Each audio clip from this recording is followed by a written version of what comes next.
Hello, Thomas. How are you? I'm fine. Thank you very much. Are you in Denmark right now? I'm in Denmark, yes. And you are in which part of Belgium? In Brussels. I really like that city. I spent quite some time there. I just want to present you a little bit.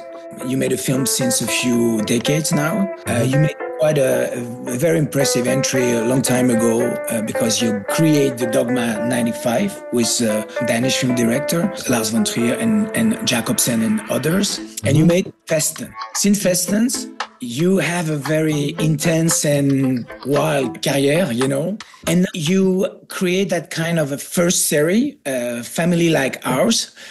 After a big success, Drunk, your last feature.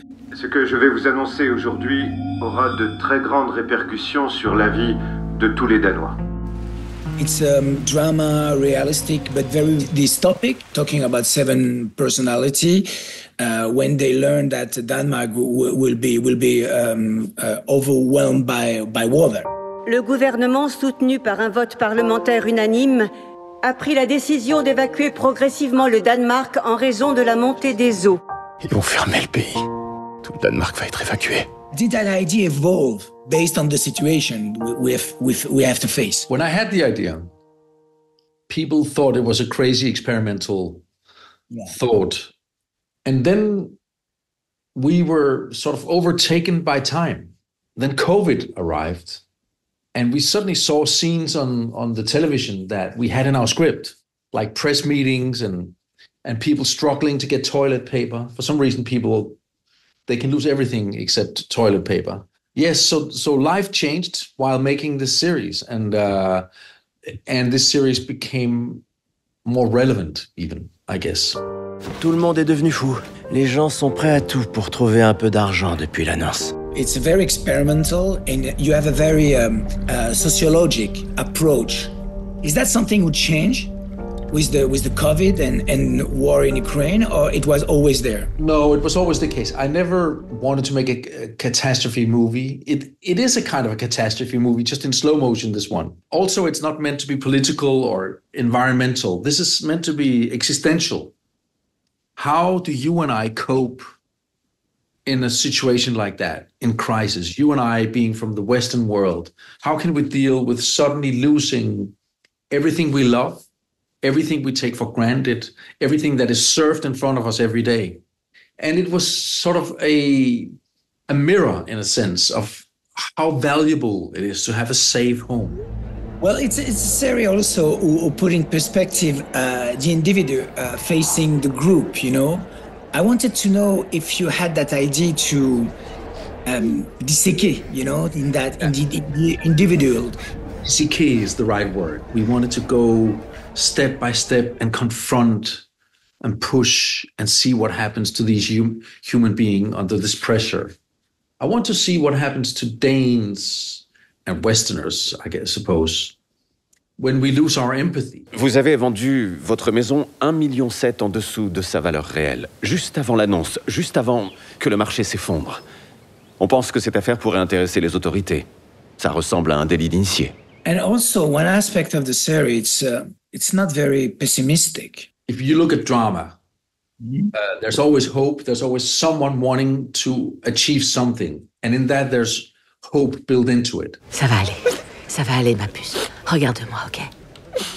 On va trouver une solution. Toutes les deux, on s'en sort toujours. On restera ensemble. D'accord, chérie? Ça va aller. There's a more personal reason as well. I began to write this 4 years ago, and it was a very dark time in my life.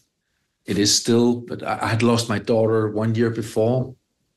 And my wife read what I've been writing, and she cried, and she said, "It's so good, Thomas, but I think you're suffering from a depression." And I said, I'm not, I'm just really sad. And she said, "I understand that, but maybe you should allow some hope into your story and into your life." And so this has been my main agenda for the last 4 years, both in drama and in life. You cannot just pull out a shelf and there's hope in it and add it in a drama, but I could open up the end and see, so how do these people cope? What happens to them when they land? Will they start new lives? Will they start to grow in this new soil? And that I found hopeful. Nous sommes donc la toute dernière promo d'étudiants à obtenir notre diplôme dans ce lycée. Mais moi, je refuse qu'on disparaisse comme ça. Au contraire, on devrait jaillir comme un torrent. On ira se chercher aux 4 coins du monde. Et quand on se sera retrouvés, on organisera une grosse teuf. And so my last question is for me, just to know, did the series, building a series, directing a series, change your perspective as a film director? You must know that there is these phases that you go through when you shoot. Every day is a struggle.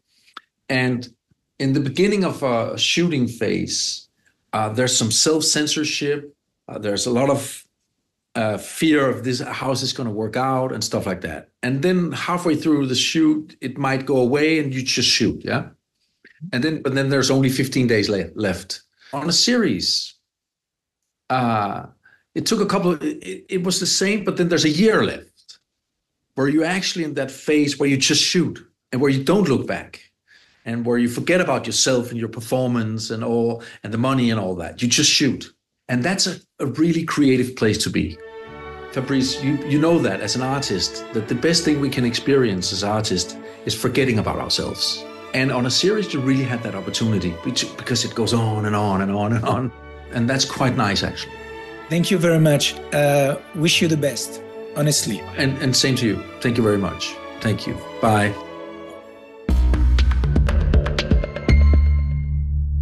À pied, à cheval ou à la nage, la seule consigne pour nos stars cette semaine, ne pas perdre le nord et garder la tête froide. It's great. Go on. Sam, go. Everybody's ready to go. Yeah, I'm singing. Go without. What the fuck is he so angry about? His parents' relationship ending? I didn't even know you ate meat. Yeah, I thought you were a vegetarian. I've never been a vegetarian, Dad. You seem like one, though. Don't you think? Yeah. Oh, my God. Well, we are hiking all day. Cette randonnée père-fille a priori ordinaire se révèle en fait être tout sauf une promenade de santé. Sélectionnée à Cannes l'an dernier, cette marche sportive en forêt dénonce plutôt le malaise qui s'est infiltré dans les relations hommes-femmes depuis le mouvement MeToo. Ça fait combien de temps que t'es pas monté sur un cheval? 2 ou 3 ans. Tu te fous de ma gueule? Je t'ai trompé d'adresse. Ici, c'est pas l'armée du salut. Sur 100 lads, il y a un gars qui deviendra jockey. Les autres cureront les bocs jusqu'à la fin de leur vie. Un cheval, il suffit de l'effleurer. Tout est dans les cuisses et l'inclinaison du bassin. Tu veux que je t'aide? Ouais. Bon courage. Le documentariste Julien Menanteau passe à la fiction et signe un film passionnant sur l'univers élitiste et tempétueux des courses hippiques. L'occasion de souligner les obstacles rencontrés par les apprentis jockeys tout au long de leur parcours vers la célébrité.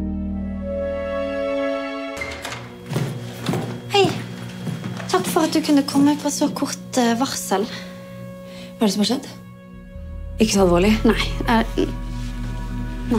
Ja, fortell. Hvordan går det her? Jeg er så heldig for noen hvis dette her kommer ut. Jeg er nødt til å ta tak i ham før dette går enda lenger.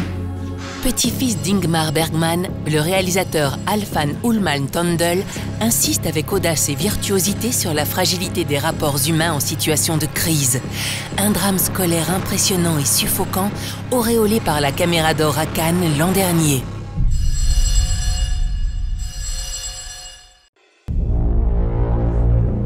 Hey! Uncle's Army! I grew up here. Don't live here. Don't surf here. Hey, Dad. It's okay. You're scaring my boy.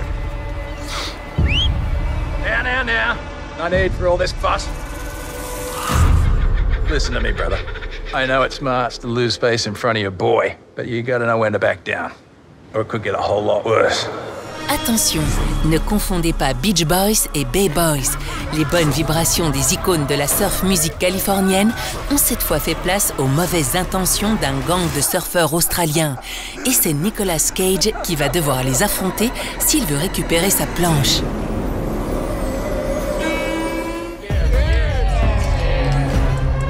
I always knew this day would come. I got it. I don't think you got it. held him off for years. Charlie, get up here! He's a relentless son of a bitch. Won't stop till he finishes the job. Étudiante à l'université, la jeune Stéphanie devrait commencer par retenir une leçon capitale. Il ne faut pas contrarier les plans de la grande faucheuse. Sinon, elle pourrait bien s'en prendre à toute sa famille et transformer le joyeux dîner au jardin en véritable cauchemar.